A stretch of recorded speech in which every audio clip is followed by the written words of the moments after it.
اس کا مطلب ہے اس وقت 40 روپے مزید سستا پیٹرول ہو سکتا ہے اگر حکومت چاہے.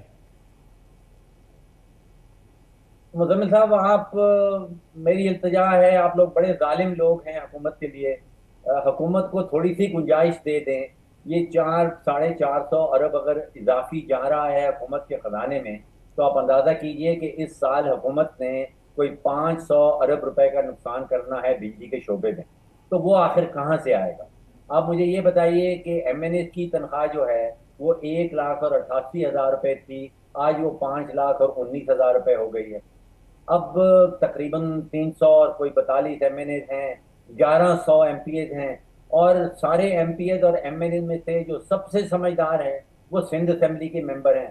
ان کی سب سے زیادہ تنخواہ ہے، وہ کوئی 5,80,000 روپے کی سیلری ہے.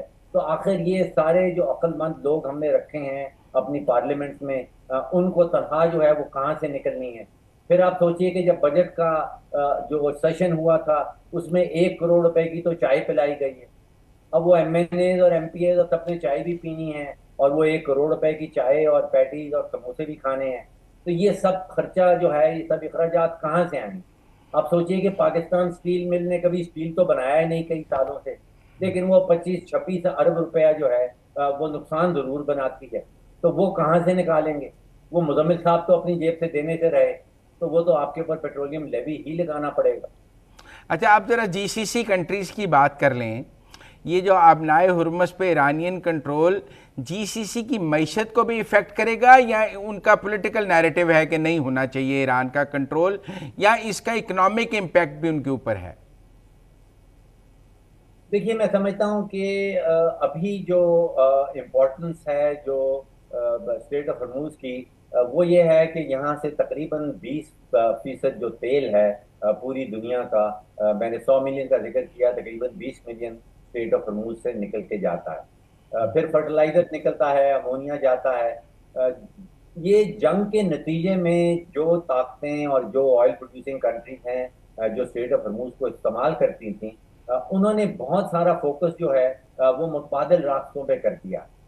سعودی عرب کے اندر ایک پیٹرول کی لائن ہے، جو ایپٹیک ہے ان کا ایک ذخیرہ ہے تیل کا، ایک وہاں سے نکلتی ہے اور وہ ریڈ سی پہ جاتی ہے. جو 4 یا 5 دن پہلے میں نے چیک کیا تھا تو تقریباً 5 ملین بیرل تیل جو ہے وہ سعودی عرب جو ہے اس پائپ لائن سے گزار رہا. ایک اور پائپ لائن ہے جو فجیرہ سے نکلتی ہے، وہ ابو دھابی کا تیل لے کے اور بائی پاس کرتی ہے اسٹریٹ آف ہرموز کو. وہ تقریباً 1.5 سے 2 ملین بیرل روزانہ کا وہ بائی پاس ہو رہا ہے. تو اس وقت جو طاقتیں ہیں گلف ملک کے، گلف ممالک کے اندر، وہ فوکس کر رہی ہیں کہ متبادل راستے بنانے ہیں. اور آپ دیکھیے گا کہ ایز ٹائم پاسز آن جو اسٹریٹ آف ہرموز کی امپورٹنس ہے وہ کم ہوتی چلی جائے گی. کتنی کام ہو جائے گی؟ 20% سے 10% پہ آ جائے گی، زیرو پہ تو نہیں آ سکتی؟ جی ایران کے اپنے مفاد میں بھی میں سمجھتا ہوں کہ یہ نہیں ہوگا کہ اسٹریٹ آف ہرموز کی جو امپورٹنس ہے وہ کم ہو جائے. دیکھیے یہ جو پتہ تھا ایران کے ہاتھ میں، یہ تقریباً 45 سال سے کھیلا جا رہا. ایران سب دنیا کو ڈراتا تھا کہ یہ پتہ پھینک دے گا، پھر اسٹریٹ آف ہرموز کو بند کر دے گا، اور اس ڈر کے زور پہ یہ 45 سال کی سیاست چلتی رہی. اور اب آ کے وہ پتہ کھیل دیا گیا ہے. اب وہ پتہ پھینک دیا ہے ایران نے، اب وہ پتہ ایران کے ہاتھ میں نہیں رہا.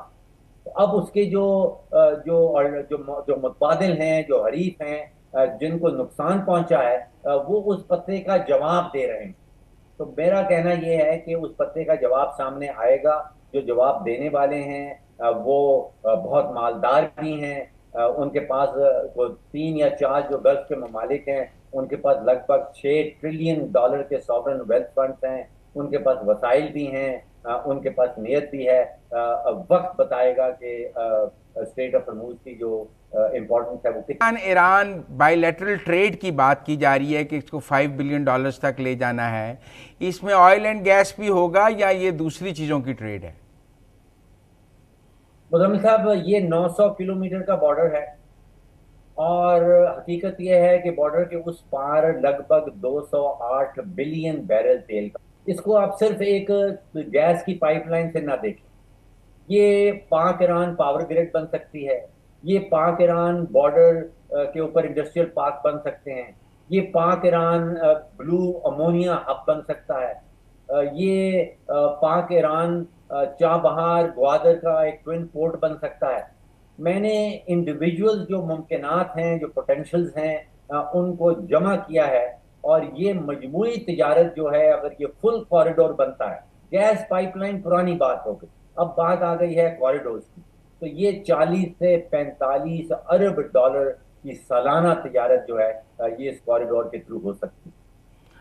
کوئی which is آپ کو very اس good. طرف پیش رفت نظر آتی ہے یا ابھی خیالات میں بات ہے؟ دیکھیے ابھی تو سینکشنز اٹھائے گئے ہیں یا اٹھانے والے ہیں، یا ابھی 60 دن کا ویور ملا ہے. ابھی یہ سوچنا کہ کوئی آلریڈی ٹھوس قسم کے جو منصوبے ہیں وہ سامنے آ جائیں. آپ سوچئے کہ اتنا بڑے ذخائر جو ہیں ان کے اوپر بڑی بڑی امریکن کمپنی جو ہیں، چاہے وہ ایکسن موبل ہو، چاہے وہ کونوکو فلپس ہو، چاہے وہ شلمبرجے ہو، ہیلیبرٹن ہو، چین کی بڑی کمپنیاں پیٹرو چائنا ہو، چائنا پیٹرولیم ہو، ان سب کی نظر بندھی ہوئی ہے، لگی ہوئی ہے اتنے بڑے ذخائر کو زیر زمین سے اوپر لانے. یہاں پہ کوئی 300 سے 400 ارب روپے کی انویسٹمنٹ ہونی ہے، اور یہ بارڈر ہے پاکستان اور ایران. اچھا، تو جو ایران اور جی سی سی کنٹریز ہیں ان کے درمیان آپ کو کوئی پیکٹ ہوتا نظر آ رہا ہے؟ دیکھیے ابھی تو افواہیں سامنے آئی ہیں کہ انڈر گراؤنڈ پیکٹ کچھ ہوئے ہیں، جس کے نتیجے میں شاید دبئی کے اوپر جو ہے وہ ڈائریکٹ اٹیک ختم ہو گئے ہیں. وہ افواہیں ہیں، وہ کوئی کنفرمڈ جو چیزیں ہیں وہ سامنے نہیں آئیں. یہ سارے دیکھیے اس وقت میں یہ سمجھتا ہوں کہ اس جنگ کے اندر ہم نے دیکھا ہے کہ اسرائیل کی ایک بہت بڑی جیت ہوئی ہے کہ اس نے مسلمانوں کو آپس میں لڑوا دیا. تو یہاں پہ بے ضرورت شک. اس چیز کی ہے کہ یہ Gulf countries, Iran, Pakistan can play a major role.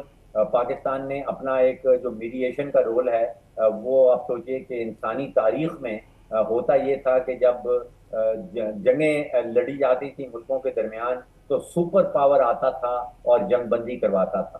یہ انسانی تاریخ میں پہلی دفعہ ہوا کہ سپر پاور کی لڑائی جو ہے وہ ایک مڈل پاور جو پاکستان ہے اس نے رکوا دی. تو پاکستان جو ہے اس میں ایک میجر رول پلے کر سکتا ہے. یہ سارے مسلمان ممالک جو ہیں ان کے اپنے معاشی مفاد میں بھی نہیں ہے کہ یہ آپس میں لڑائی جاری رکھیں.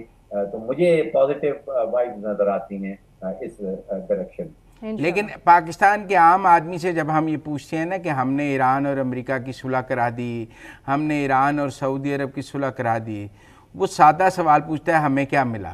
مہنگائی. دیکھیے یہ دو الگ الگ سوال. ایک سوال ہے آپ کی سفارتکاری بلندی کا اور آپ کہاں کھڑے ہیں. آپ اندازہ کیجئے کہ آپ پاکستان کی 78 سالہ تاریخ کھول کے دیکھ لیں. مجھے پاکستان کے اندر کوئی ایسا لیڈر بتائیے کہ جس کی پاور کی انفلوئنس جو ہے وہ پاکستان کے بارڈر سے باہر تک جاتی، وہ انڈیا تک پھیل گئی ہو، وہ ایران تک پھیل گئی ہو، وہ مشرق وسطیٰ تک پھیل گئی ہو، وہ امریکہ تک پھیل گئی. یہ پاکستان کی تاریخ میں پہلی دفعہ ایسا ہوا. مجھے بتائیے کہ پاکستان کی تاریخ میں پہلے کبھی ایسا ہوا ہو کہ پاکستان کا ایک لیڈر ہو اور اس کی ڈائریکٹ ایکسس جو ہے وہ گلوبل پاور سینٹرز تک جاتی ہے. یہ 78 سالہ تاریخ میں پہلی دفعہ ایسا ہو رہا ہے کہ پاکستان کے لیڈر جو ہیں ان کی اپنی انفلوئنس جو ہے وہ پاکستان کے بارڈر سے کہیں دور جا رہی. ان کے ایکسس جو ہے وہ ڈائریکٹ ہے گلوبل پاور سینٹر سے، اور دنیا بھر میں جو ایونٹس ہو رہے ہیں ان کو بدلنے کی طاقت جو ہے وہ پاکستان سے شروع ہو رہی. یہ اس کا ایک جس کو ہم کہتے ہیں کہ one league. The other league جس کا آپ ذکر کر رہے ہیں کہ معاشی اس سے فائدہ کیا ہونا ہے، اس میں آپ درست کہہ رہے ہیں کہ مجھے بھی نظر آ رہا ہے کہ اس میں ہم کچھ پیچھے رہ گئے. اس میں مزمل صاحب جو تاریخ بتاتی ہے وہ سوئٹزرلینڈ کی ایک بڑی ایگزامپل ہے دوسری جنگ عظیم کی، کہ سوئٹزرلینڈ نے کہا کہ میں نیوٹرل ہوں. وہ پیغامات کی رسائی سب سوئٹزرلینڈ کے تھرو جاتی تھی. جو دوسری جنگ عظیم میں حریف تھے وہ اپنے پیغام سوئٹزرلینڈ تک پہنچاتے تھے، سوئٹزرلینڈ دوسری طرف پہنچاتا تھا. لیکن سوئٹزرلینڈ نے ایک شرط رکھ دی تھی کہ جو بھی وار ریپریشنز ہوں گی، جو بھی وار کے ایسکرو کی اماؤنٹ رکھی جائے گی وہ سوئس بینکوں میں رکھی جائے گی. اگر پریزنر ایکسچینج کے حوالے سے کوئی روپے کوئی ڈالرز رکھے جائیں گے تو سوئس بینکوں میں رکھے جائیں گے. تو سوئٹزرلینڈ نے جو اپنی سفارتی طاقت ہے اس کو نتھی کر دیا تھا معیشت کے ساتھ. وہ والا ایک حصہ ہے جس میں ہم کمزور نظر آ رہے ہیں. ہاں اس میں تو کافی بڑے پلیئرز ہیں نا جو اب ہمارے تک وہ ٹرکل ڈاؤن افیکٹ آنے ہی نہیں دیں گے. جی اگر if we play our cards right، جیسے میں آپ سے کہہ رہا ہوں کہ اس خطے میں جو ترسے بیٹھے ہیں تیل اور گیس کے لیے، وہ چین اور بھارت ہیں. اور خدا نے جغرافی ہے وہ کچھ ایسے دی ہے کہ ایک طرف وہ 208 بلین بیرل تیل کا پڑا ہے، دوسری طرف یہ ترسے ہوئے ممالک ہیں بھارت اور چین، اور بیچ میں پاکستان. تو یہ سب کچھ جو ہے جو جال بچھنا ہے، جو تیل کی پائپ لائنز کا، گیس کی پائپ لائنز کا، وہ جغرافیہ کچھ ایسا ہے کہ وہ پاکستان سے گزر کے جانا.